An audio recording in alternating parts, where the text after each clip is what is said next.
Welcome to today's news on LABC. I'm Cooper. And I'm Manela. Today we'll be looking into how bugs could be to the food of the future.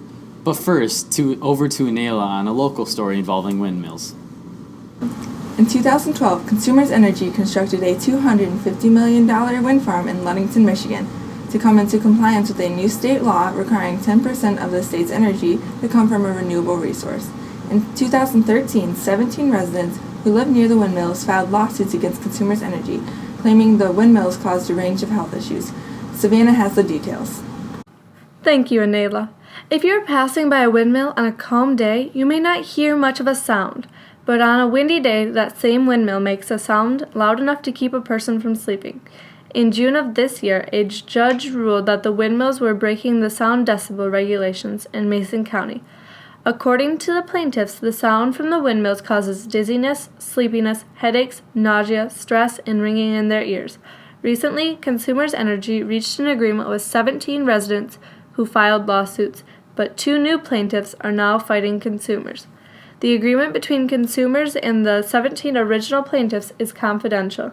Even after these settlements have been reached with the majority of the plaintiffs, there are still concerns about the safety of these windmills beyond the noise exuded from them on windy days.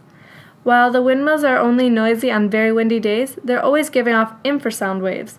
These waves cannot be heard by the human ear, but tests show that exposure to these waves over a long period of time can lead to the same symptoms people of Ludington have been experiencing.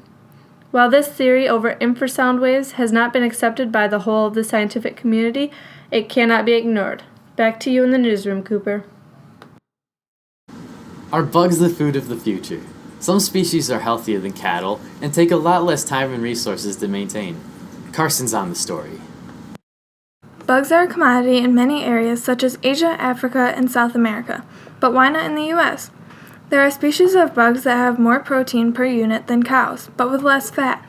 There's also much cheaper to raise than cattle because they take up practically no space and barely need any water. Bugs are also better for the environment. 18% of the greenhouse gases released into the atmosphere come from livestock. Bugs release close to no gas. All this sounds good for the world and all, but I bet you're thinking that they must taste terrible and that bugs are gross. The thing is that there are alternatives to actually eating bugs in the form that you think of. Some companies have created insect flour which can be used in your diet where all-purpose flour might have usually been.